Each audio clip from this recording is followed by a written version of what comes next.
আসসালামু আলাইকুম প্রিয় বন্ধুরা। বিকেলবেলায় এরকম যদি একটা নাস্তা থাকে তাহলে কিন্তু অনেক জমে যায়।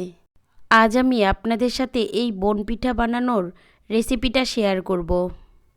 আশা করি সবাই সম্পূর্ণ ভিডিও দেখে গঠনমূলক কমেন্ট করবেন। প্রথমে আমি একটা বাটিতে কুসুম গরম লিকুইড দুধ দিয়ে এরপর সামান্য পরিমাণ লবণ, 1 চামচের অর্ধেক ইস্ট, ছোট বাটির অর্ধেক চিনি দিয়ে সামান্য পরিমাণ তেল ও গুঁড়া দুধ দিয়ে ভালোভাবে নেড়েচেড়ে নিব। এরপর পরিমাণ মতো ময়দা দিয়ে একটা শক্ত ডো তৈরি করে নিব। এরপর 30 মিনিট রেস্টে রেখে ভালো করে ডোটা নাড়াচাড়া করে নিব। এটা কিন্তু ফুলে ডাবল হবে। এই ডোটার ভিতর থেকে বাতাসগুলো বের করে নিয়ে যেমন খুশি তেমন শেপ দিয়ে নিয়ে এই বনপিঠাগুলো বানিয়ে নিয়ে আবারও 1 ঘন্টা ঢাকনা দিয়ে ঢাকে রাখতে হবে। তাহলে এগুলো অনেক ফুলে যাবে। এরপর একটা কড়াইয়ে পরিমাণ মতো তেল দিয়ে কুসুম গরম করে নিয়ে বনপিঠাগুলো দিয়ে হালকা আঁচে সময় ধরে একটু ভাজতে হবে।